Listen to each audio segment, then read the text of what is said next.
He's seen the country and the world from every angle imaginable in orbit, and now Canada's first spaceship commander, Colonel Chris Hadfield, is celebrating our home and native land with his very own Canada 150 tour, which may or may not include a snippet of this song. We tend to do things different. We each have our routine.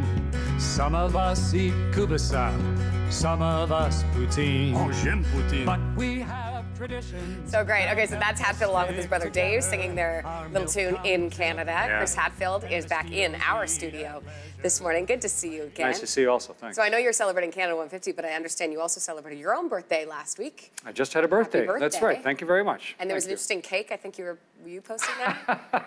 Explain this one to me. I keep re-celebrating my 29th birthday, and I think the math, I'm not sure the math is exactly right, but it was like the 29th anniversary of my 29th birthday. So I love that. kind of cute. Yeah. You're giving me some ideas too. 29. That was a good year, and it will continue to be for you. Okay, so what does this tour involve for you?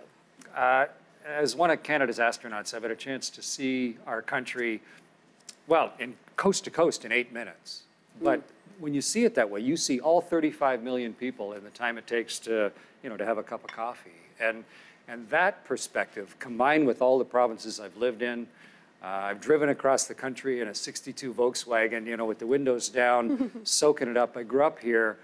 And to try and put all that together and use the 150th anniversary of, Confederation to talk about the last, 18,000 years of history in our country, it's been a really interesting, introspective process.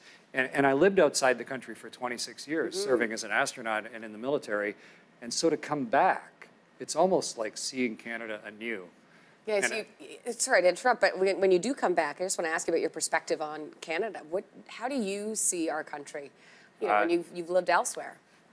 Well, I lived in Russia and the United States primarily, and Canada becomes this really interesting experiment. We're vastly imperfect, but we have found a way to put together society and a construct that right now, maybe more so than ever, is unique in the world. It's a really important example of how to gather a group of people together in a form of civilization. And I think it's worth looking at how we did that and celebrating it, but then looking forward to see what we still need to do better, what we've done wrong. And when you have a round number birthday, like 150, there's nothing magic about that. But maybe it's a good time just to use that moment to really look at what we should be doing next together. And I'll be talking about that, and as you say, maybe playing a little music. They'll be involved, I hope. One of the stories that you've been sharing is about, it has to do with your first spacewalk. And can you walk us through that a little bit? I guess you're about to crawl back into the airlock, and Mission Control had a bit of a surprise for you. Yeah, there was one of the Canadian astronauts, Steve McEwen, was down in Mission Control, and he'd prepared this whole thing, and he'd looked at how we go around the world and the world turns underneath you. And he realized towards the end of my first spacewalk, it's on the $5 bill, Canada's first spacewalk, we would be coming up over Canada. And so he timed it just right. And as I was outside looking in the back window of the space shuttle, my crewmates inside, up through the radio and into my headset and my spacesuit comes "Oh Canada." And not just "Oh Canada," but Roger Doucette in the Montreal Forum singing it in both our languages, loud and clear.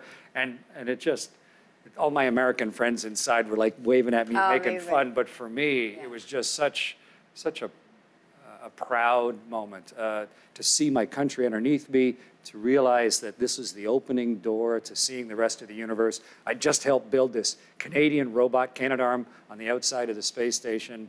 It was just, if my tears could have fallen, they would have. It was just a really lovely moment and a lovely place to be as a Canadian. Pretty incredible. I'm going to do a rapid-fire Canadian question in just a moment. But first, I wanted to ask you about Peggy Whitson, who just wrapped up her record-breaking mission. Your thoughts on that? I've known Peggy for 25 years. She is a rock star of a human being. She's from a farm in Iowa. She's been up to visit here at my cottage up in Canada.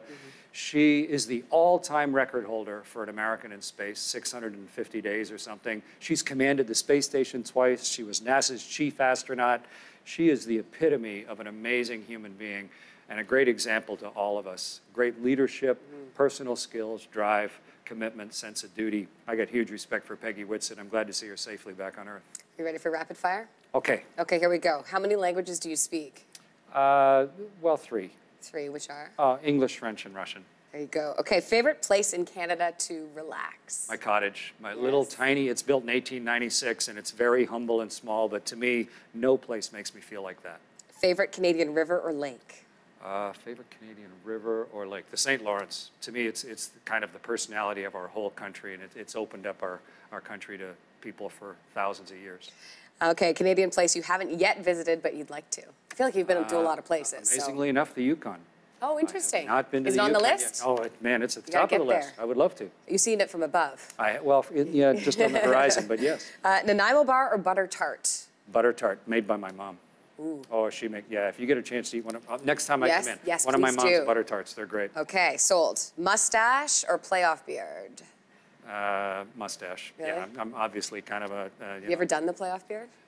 yeah, I grow a beard, when I can, but I just end up looking like a hooligan. But yeah, mustache, I'm a military It's guy. a must-have, Mustache it that is. stash, yeah. Must-have mustache. All right, yeah. we really appreciate your time this morning. Have fun with your Thanks. tour. Yeah, Thunder Bay the 14th, and we're after that. Montreal, Winnipeg, Regina. So you're so busy, it's hard to keep track of everywhere you go. So good luck to you. Racing Have so around. much fun. Yeah. Happy 150th and happy belated birthday. Thank you very much. All right.